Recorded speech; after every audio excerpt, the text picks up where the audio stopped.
Atley Bayindir sera titulaire lors du derby de Manchester. Le nouveau gardien de Manchester United, Cindy Lamens, lui, sera a priori le numéro 2. Donc, ce sera donc une bagarre entre le gardien turc et le gardien belge, selon les dires de Ruben Amorim.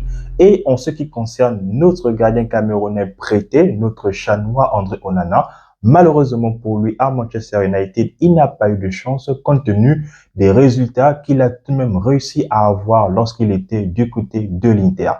Alors, salut les gars, j'espère que vous vous portez bien, c'est Jirel. Dans cette vidéo, nous allons donc revenir sur la conférence de presse de Ruben Amorim contre Manchester City. Alors les Mancuniens, lors de la conférence de presse de Ruben Amorim contre Manchester City, celui-ci nous a révélé pas mal d'informations et certains étaient autour du gardien de Manchester United. Bien évidemment, on lui a demandé ce qu'il en pensait du nouveau gardien, ce n'est Lamons qui est venu dans les tout derniers instants du mercato. Évidemment, le gars a été dithyrambique envers son nouveau joueur, sauf que malheureusement, Sonny Lamons ne sera donc pas le gardien numéro 1 pour le moment parce que, a priori, le numéro 1 serait Atley Bayindir. Et pour que Sonny Lamons soit le nouveau numéro 1, faudrait qu'il se batte avec Bayindir. Donc, oui, Bayindir sera le gardien qui va donc affronter Manchester City. De l'autre côté, Manchester City pourrait peut-être titulariser Donnarumma qui lui aussi est arrivé, mais Donnarumma, il a de l'expérience des grands matchs, il a de l'expérience avec une grande équipe parce que je pense que Paris peut être considéré comme une équipe telle, c'est-à-dire une grande équipe.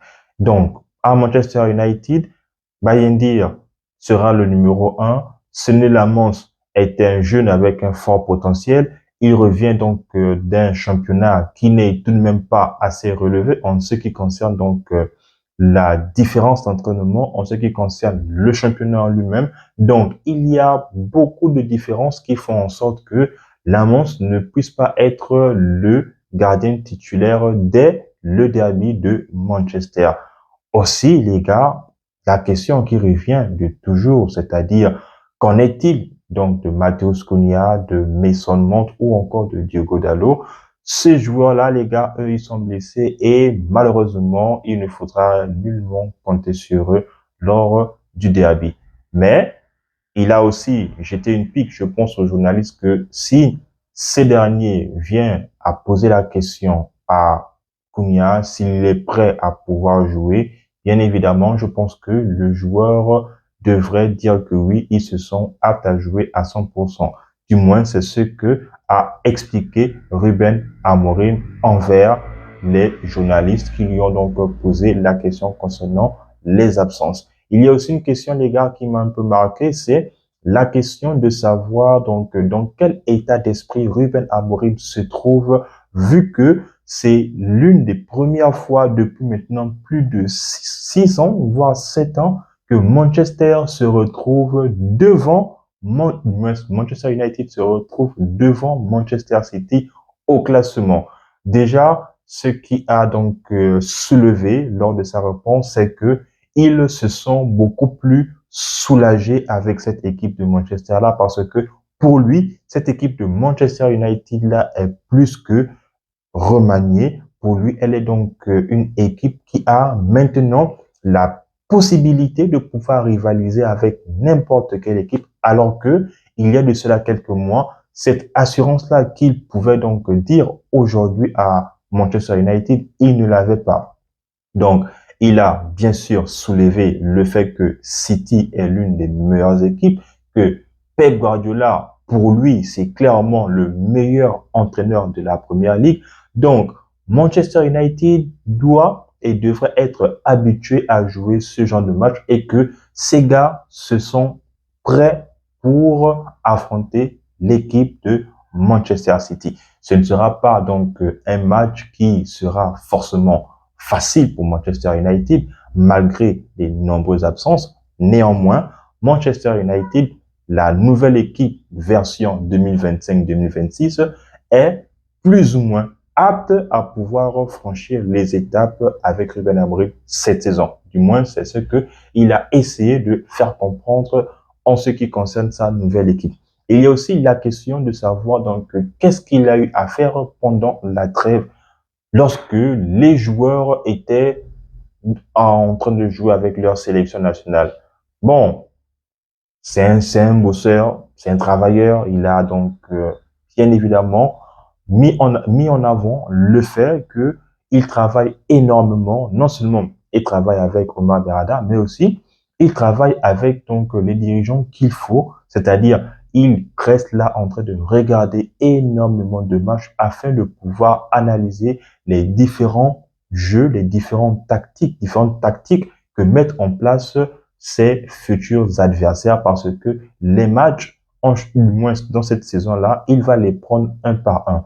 Et lorsqu'il affronte un entraîneur comme Pep Guardiola, c'est un entraîneur qui change de tactique au cours d'un match. Et ça aussi, c'est quelque chose qu'il va falloir s'adapter pendant le match, vu que aujourd'hui, l'équipe de Ruben Amorim serait prête à pouvoir faire face à ce type de tactique-là. Surtout, il donc a pris pour référence le match d'ouverture contre Arsenal où Manchester United a tout de même eu un jeu où voilà, il y a eu un contrôle sur le ballon, même si je ne pense pas que ce serait peut-être pareil avec Manchester City parce que Manchester City en termes de possession de balle, je pense que c'est un tout autre niveau avec Arsenal. Du moins, il y a eu un peu ce parallèle-là pendant les explications, ou du moins c'est ce que j'ai cru, c'est ce que j'ai compris en écoutant, voilà, donc la conférence de presse. Mais le point marquant, voilà, donc de cette conférence-là, c'est, voilà, donc André Onana, parce qu'il y a, encore une fois, les gars, comme je vous l'ai dit, la conférence a été donc axée que sur Onana et il n'a donc pas nier ou bien donc oublier le fait que avant que André Onana ne soit à Manchester United, c'était tout de même un bon gardien qui faisait de belles prestations. Sauf que un mot est encore revenu des lèvres de Ruben Amorim, c'est la pression. Il a même évoqué le fait que bah c'est peut-être la malchance.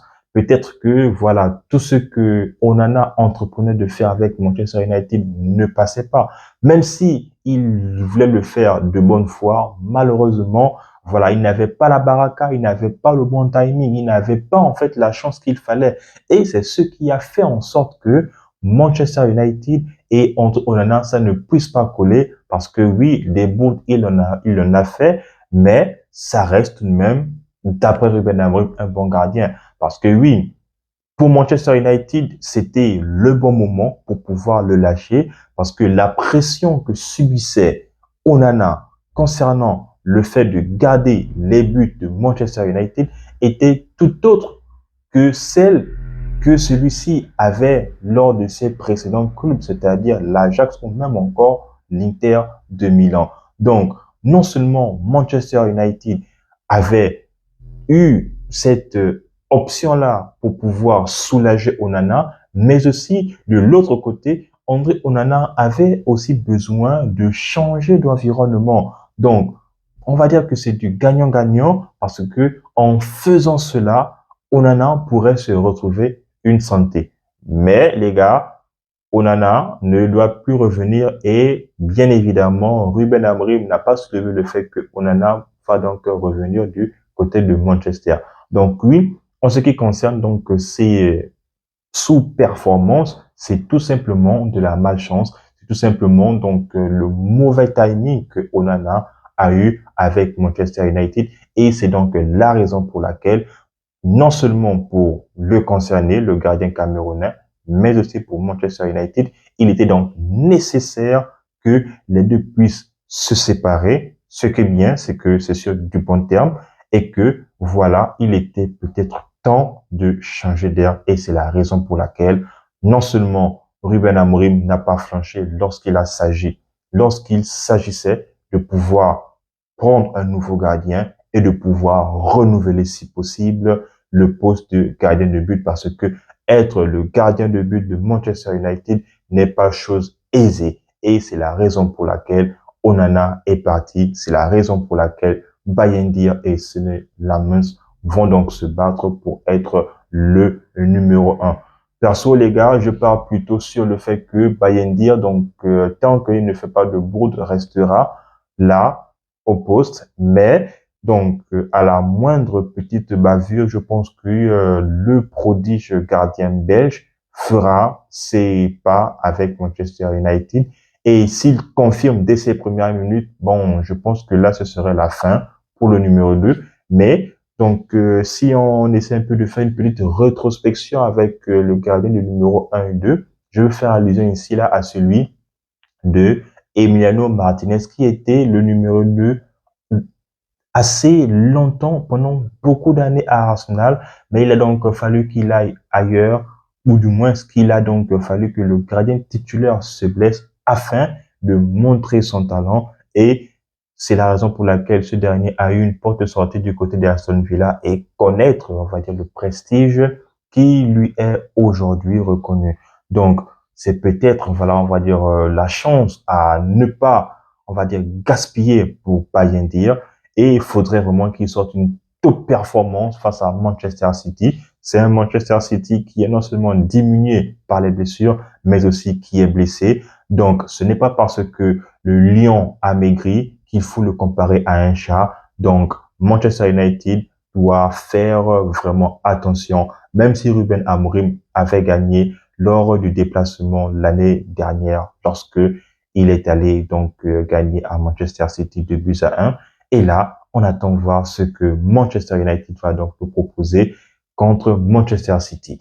Donc les gars, voilà un peu donc la conférence de Ruben Amorim, ce dont il nous a donc fait part concernant la future rencontre entre les deux clubs de Manchester. Donc quelle couleur aura la la ville de Manchester, donc rouge ou bleu, on attend voir. Donc vous les gars, dites-moi donc sur quel voilà score vous voyez Manchester United donc s'imposer, perdre ou voire même match nul. Donc je reste toujours sur le 2-1 parce que je ne pense pas que nous sommes encore prêts à faire un clean sheet. Vous dites-le moi donc dans les commentaires, je me ferai une joie de vous lire. Sinon les gars, on s'abonne, on reste en santé, mais aussi et surtout tous mon cuniel.